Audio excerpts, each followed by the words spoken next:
ಬಿಹಾರದಿಂದ ರೈಲು ಮೂಲಕ ಮಂಗಳೂರಿಗೆ ಗಾಂಜಾ ಸಾಗಾಟ ಮಾಡಿ ಮಾರಾಟ ಮಾಡಲು ಯತ್ನಿಸಿದ ಇಬ್ಬರು ಅಂತಾರಾಜ್ಯ ಆರೋಪಿಗಳನ್ನು ಬಜ್ಪೆ ಪೊಲೀಸರು ಬಂಧಿಸಿದ್ದಾರೆ.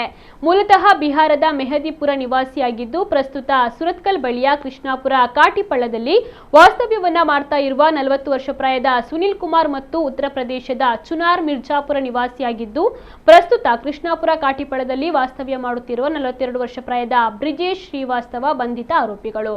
ಖಚಿತ ಮಾಹಿತಿಯ ಮೇರೆಗೆ ಬಜ್ಪೆ ಪೊಲೀಸರು ತಮ್ಮ ಠಾಣೆ ವ್ಯಾಪ್ತಿಯ ಶಾಂತಿಗುಡ್ಡೆ ಕ್ರಾಸ್ ಬಳಿಗೆ ದಾಳಿಯನ್ನ ನಡೆಸಿ ಅಲ್ಲಿ ರಸ್ತೆ ಬದಿ ಗಾಂಜಾ ಮಾರಾಟಕ್ಕೆ ಯತ್ನಿಸಿದ ಆರೋಪಿಗಳನ್ನು ವಶಕ್ಕೆ ಪಡೆದು ಅವರಿಂದ 1 ಕೆಜಿ ಗಾಂಜಾವನ್ನ ವಶಪಡಿಸಿಕೊಂಡಿದ್ದಾರೆ. ಆರೋಪಿಗಳನ್ನ ವಿಚಾರಣೆ ನಡೆಸಿದಾಗ ಗಾಂಜಾವನ್ನ ಬಿಹಾರ ರಾಜ್ಯದಲ್ಲಿ ಖರೀದಿಸಿ ರೈಲಿನಲ್ಲಿ ಮಂಗಳೂರಿಗೆ ತಂದು ಉತ್ತರ ಭಾರತದ ಕೂಲಿ ಕಾರ್ಮಿಕರಿಗೆ ಮಾರಾಟ ಮಾಡುತ್ತಿರುವುದಾಗಿ ಹೇಳಿಕೆಯನ್ನು ನೀಡಿದ್ದಾರೆ. ಬಜ್ಪೆ ಪೊಲೀಸರು ಪ್ರಕರಣವನ್ನು ದಾಖಲಿಸಿಕೊಂಡು ತನಿಖೆಯನ್ನು ನಡೆಸ್ತಾ ಇದ್ದಾರೆ.